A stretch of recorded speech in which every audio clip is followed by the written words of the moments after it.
Good evening students.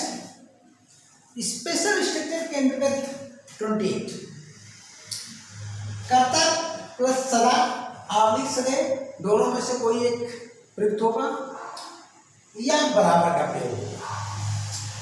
धातु plus ता ती ते प्लस क्रिया रहना, ऐसे वाक्य जो है सेंटेंस शोइंग स्टेट होते हैं, अर्थात अवस्था सूचक वाक्य होते हैं। ठीक, अब इंग्लिश स्ट्रक्चर की बात करता हूं। Subject plus verb to be, यहां पर वर्ब टू बी जो है मेन वर्ब का कार्य करेगा, हेल्पिंग वर्ब का कार्य नहीं करेगा। Plus always oblique constantly oblique continually में से कोई एक प्रयुक्त होगा। तो सदा ऑब्लिक सदैव के लिए आप ऑलवेज का प्रयोग करेंगे, बराबर के लिए कॉन्स्टेंटली ऑब्लिक कंटिन्यूली का प्रयोग करेंगे।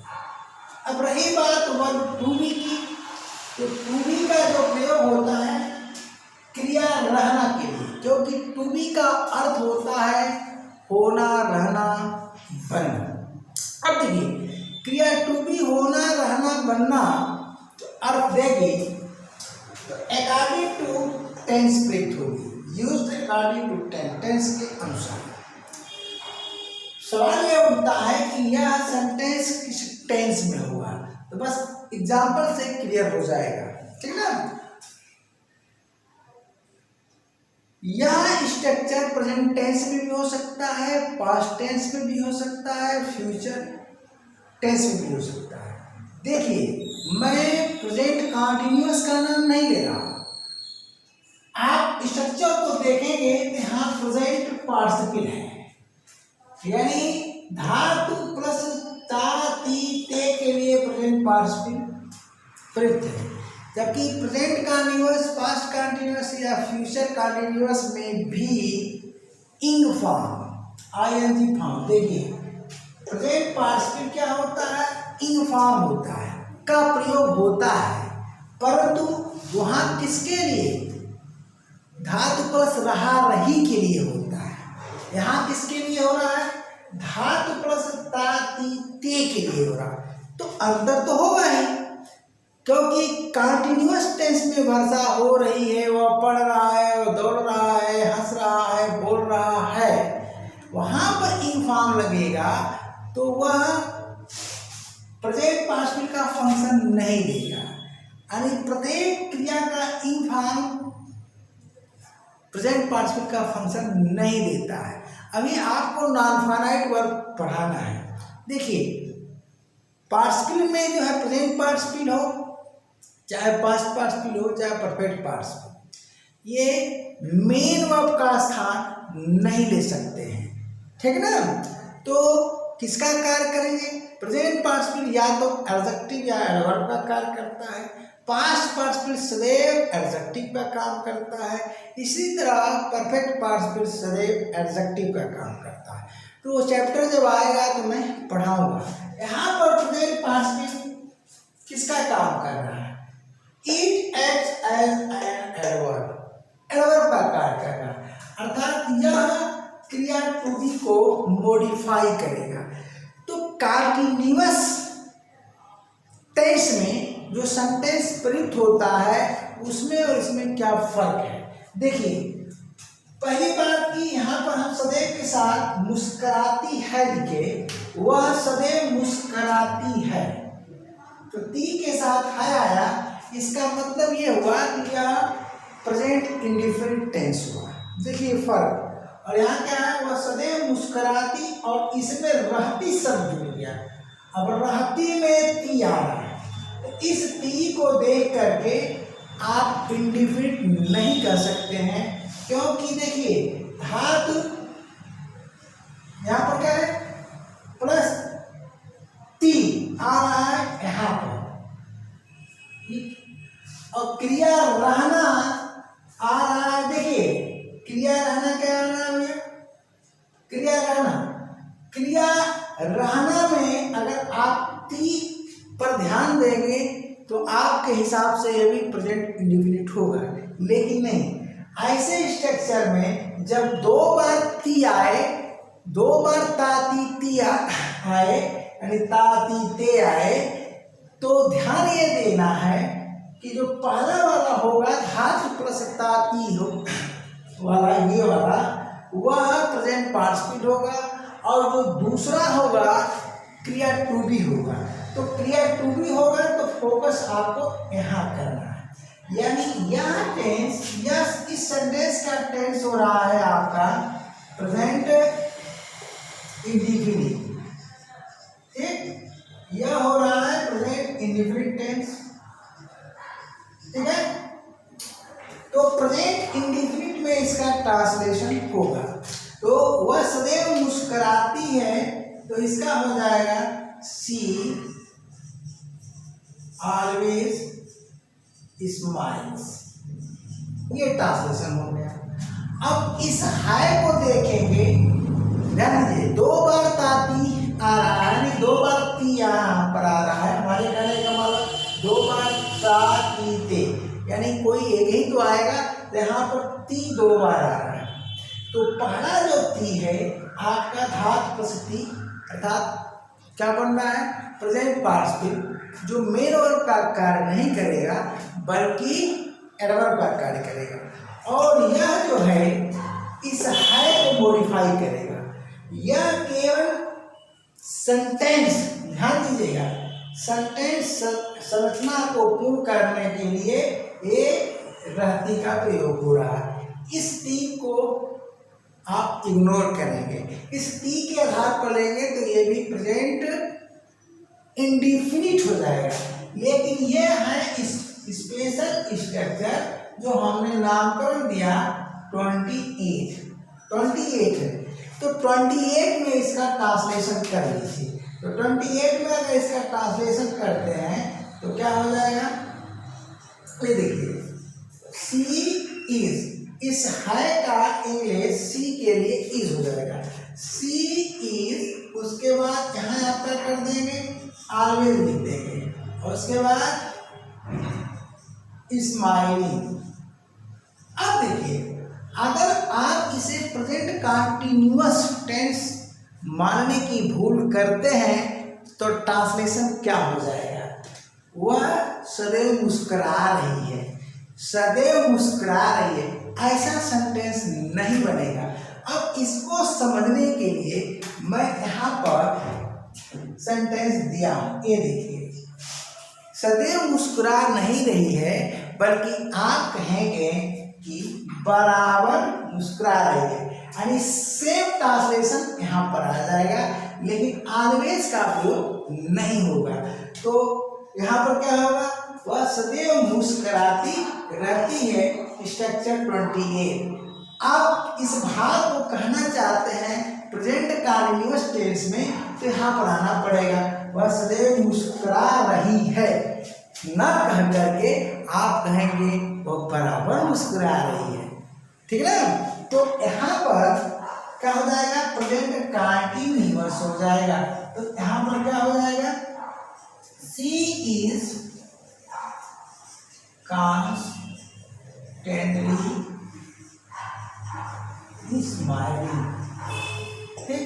अब देखिए फर्क क्या है, यहाँ पर हम ऑलवेज का प्रयोग कर रहे हैं सेंटेंस में, हाँ, यानी यहाँ पर आप ट्रांसलेशन ये नहीं कर सकते हो कि वह सदैव मुस्कुरा रही है, बिल्कुल हिंदी के हिसाब से गलत हो जाएगा।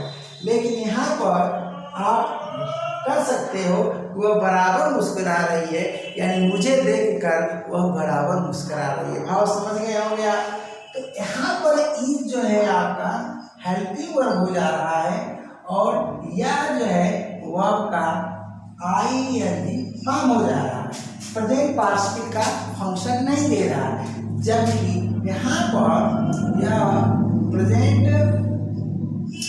पार्टिसिपल का फंक्शन दे रहा है। किसका दे रहा है, प्रेजेंट पार्टिसिपल का फंक्शन दे रहा है, अर्थात इस क्रिया को मॉडिफाई कर रहा है, यानी यह मेन वर्ब आपका कहाँ है, प्रेजेंट टेंस में है, कंटीन्यूअस नहीं है, यानी यह जो है इसको मॉडिफाइज कर रहा है, इस तरह से कर रहा है कि जब भी मैं उसे देखता हूँ तो मुस्कुराते हुए अवस्था में देखता हूँ, कभी उसे मुरझाए हुए या उदास अवस्था में नहीं देखता हूँ। यानी वह क्या है, सदैव मुस्कुराती रहती है। इस तरह से सेंटेंस क्या हो गया, सेंटेंस शोइंग स्टेट हो गया। स्टेट का मतलब अवस्था, तो अवस्था सूचक वाक्य यहाँ पर बन रहा है, तो यह इसको मॉडिफाइज कर रहा है। तो फर्क देख लीजिए, यहाँ पर इज मेन वर्ब बन रहा है, यहाँ पर हेल्पिंग वर्ब बन रहा है। अब आप समझ गए होंगे। तो वही सेम सेंटेंस मैं यहाँ ला रहा हूँ, ठीक है ना, नीचे वाला में आप नोट कर लीजिए, ठीक है। मैं हट जा रहा हूँ। अब चलिए सेम सेंटेंस को देखिए, इसको यहाँ लाया, वह सदैव मुस्कुराती थी। तो अब आप समझ गए होंगे यह क्या है, मुस्कुराती है, मुस्कुराती थी। इसका मतलब ये हुआ कि यह पास्ट इंडेफिनिट है, तो शी क्या हो जाएगा, शी ऑलवेज स्माइल्ड। ठीक, कहने का मतलब वह बहुत अच्छी लड़की थी, सदैव मुस्कुराती थी। जब भी किसी को देखती थी तो मुस्कुरा करके ही बात करती थी। पास्ट टाइम की बात हुई, पास्ट इंडेफिनिट टेंस हुआ, पास्ट इंडेफिनिट टेंस। ठीक, कौन सा टेंस हुआ, प्रेजेंट की जगह यह पास्ट इंडेफिनिट टेंस हुआ। ठीक है, तो चलिए भैया, ये पास्ट इंडेफिनिट टेंस हो गया।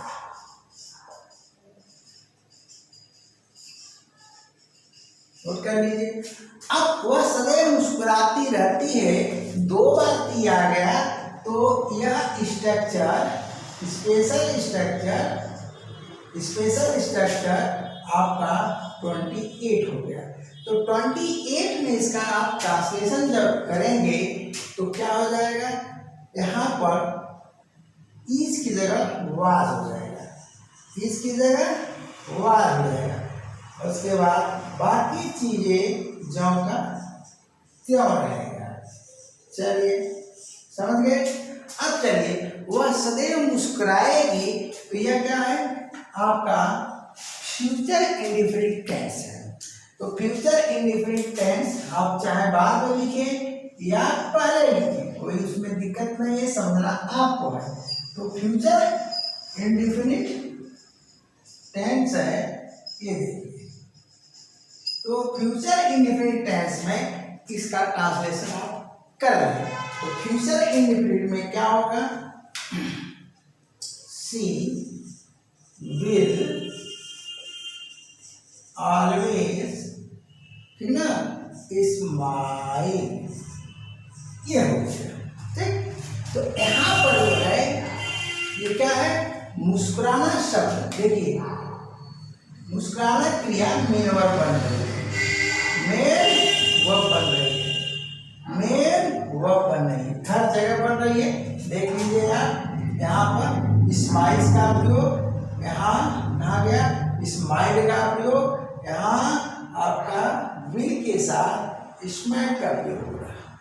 परंतु जब आप ये कहेंगे तो वह सदैव मुस्कुराती रहेगी, ध्यान दीजिएगा, सदैव मुस्कुराती, इसमें दो बार तीन नहीं आएगा, सदैव मुस्कुराती रहेगी। तो बड़ा खतरनाक। देखिए अब ये नहीं, अब यहाँ पर एक सेंटेंस और हम देंगे आपको, रुकिए पहले उसको देखिए। सदैव मुस्कुराती रहेगी, ये भी अवस्था सूचक है। या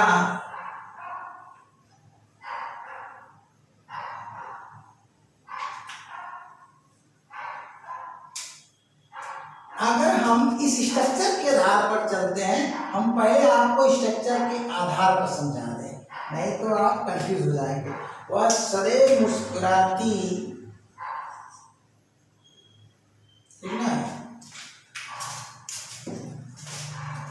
वह सदैव मुस्कुराती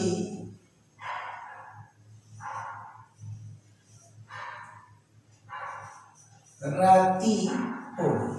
लीजिए, वह सदैव मुस्कुराती रहती होगी, हमने कर दिया। तो अब आप कंपैरिजन करिए, यहाँ पर रहती है क्रिया, रहती थी क्रिया और रहती होगी क्रिया। तो है प्रेजेंट टेंस, थी पास्ट टेंस और होगी फ्यूचर टेंस हो गया। तो अब फ्यूचर टेंस में इसका आप ट्रांसलेशन कर लीजिए, ठीक है ना। तो मतलब इस स्ट्रक्चर के अनुसार फ्यूचर टेंस बन रहा है, यानी यहाँ पर भी स्ट्रक्चर नंबर आपका क्या आ गया, स्पेशल स्ट्रक्चर 28। आराम से करिएगा इसको। तो ट्रांसलेशन क्या हो जाएगा, शी, ठीक है ना, विल ऑलवेज, ठीक है, बी स्माइलिंग। अब यह ट्रांसलेशन देखिए, इंग्लिश देखने से आपको लगेगा कि फ्यूचर कंटिन्यूअस है, हाँ सही भी है। तो इसका दो ट्रांसलेशन है, एक तो यह इस स्ट्रक्चर के अनुसार हो गया, तो ट्रांसलेशन इसका वह सदैव मुस्कुराती रहती होगी, दो बार की आया, इस पर आपको ध्यान देना है, यहाँ थी और यहाँ थी। अब मान लीजिए स्ट्रक्चर के हिसाब से अगर हम चलते हैं तो यह हो गया मेन वर्ब और ये हो गया प्रेजेंट पर्सन, तो ट्रांसलेशन यह हो गया। अब मान लीजिए कि आप हेल्पिंग वर्ब 1 मान जाते हैं और यह हेल्पिंग वर्ब 2 मान जाते हैं और इसे आप ING फॉर्म मान जाते हैं, तो ये हो जाएगा फ्यूचर कंटिन्यूअस। तो इसका ट्रांसलेशन हो जाएगा वह सदैव मुस्कुराती रहेगी। तो रहेगी क्रिया रहना तो आ रहा है, लेकिन वो अकॉर्डिंग टू टेंस आ रहा है। अब दो बार की यहाँ पर यूज नहीं हो रहा है, एक बार। तो वह सदैव मुस्कुराती रहेगी, यानी तब ये हो गया फ्यूचर कंटिन्यूअस टेंस।